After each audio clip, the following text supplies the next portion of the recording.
Hi everyone, my name is Rebecca and I just started creating videos on YouTube, but I saw that Milli Davison posted a project panning tag and I decided that I would like to participate. So today we will be going through that in detail. So I have the questions here in front of me and we will go through. So question number one is, how long have you been project panning? I had to go back through some of my pictures and posts, but I realized that I'm pretty sure I started panning in 2020. At the very beginning of the year. I have not done formal project pans, but I have been keeping track of my empties since then, and I think that kind of qualifies. And then number two is the favorite product panned. I don't know about favorite product, but I only have one eyeshadow pan in my collection, and that is the shade Pixie from the Mini Retro Palette by Natasha Denona. And that was definitely a very satisfying pan to hit, and so I think that is my answer. For number three, we have most frustrating pan.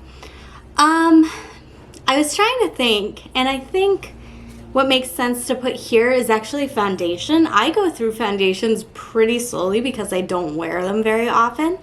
But I was thinking that there was a Dr. Jart BB cream that I had that took me a very long time. And I think that's what I would say. For number four, a product I couldn't finish. This is very often an eyeliner for me because they do tend to break. And so I would say that there was a Marc Jacobs eyeliner. I think it was in the shade Earthquake.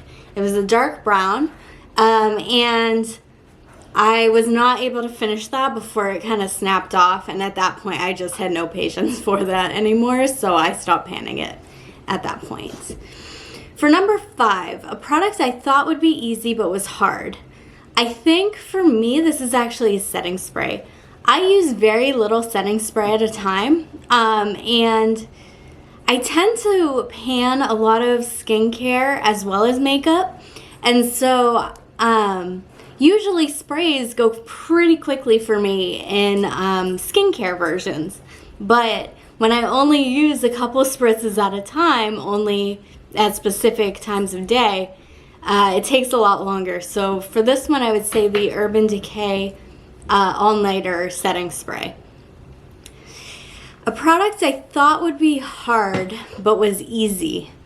This one's tough. I think actually initially I thought some lip products would be pretty tricky, but if you watched my last video you would know that I really love the Tarte Maracuja Juicy Lips, and so I think probably the first time I panned one of those, I thought it would be hard, but I was able to get through it fairly easily. Okay, so number seven is favorite project pan series. So as I said, I don't really participate in many formal project pans. When it comes to watching them, I really like the Deck of Panning project. That one's fun to watch. But I also watch a lot of non-makeup project pans. I enjoy those because they do seem to go faster and people are able to rotate through products faster. And I personally have a lot of skincare as well, and I really need to pan skincare. So for me, I enjoy watching the skincare pans, project pans, as well as like hair care project pans, or whenever people are including products like that in their projects. Number eight, one product type I will always include in my project pans. So as I said, I don't really have formal ones, but I'm always trying to get through some lip products. So I think that's what I would say. For number nine, a product I'm currently struggling on, but I'm sticking with it. I do have this mini Bare Minerals, I think it's a Mineral Veil powder. That one is taking me literally forever because I only wear that when I wear foundation, and I rarely wear foundation. So I think that one, I think I've had it for 2 years. It's actually kind of embarrassing when you think about it too hard.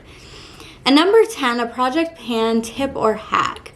Personally, for me, when I'm trying to use things up, usually more in a category rather than a specific product, I try to pan the foil packets, the sample sizes, any deluxe samples first, unless there's reason, like if I've had something a really long time, I might go with the full-size product first. But I will choose the smaller products just to get some momentum and keep my motivation until my makeup collection or skincare collection is a little smaller. So anyway, that is the entire tag video here. Again, thanks to Milli Davison for creating this project, and I hope you watch her as well. Take care.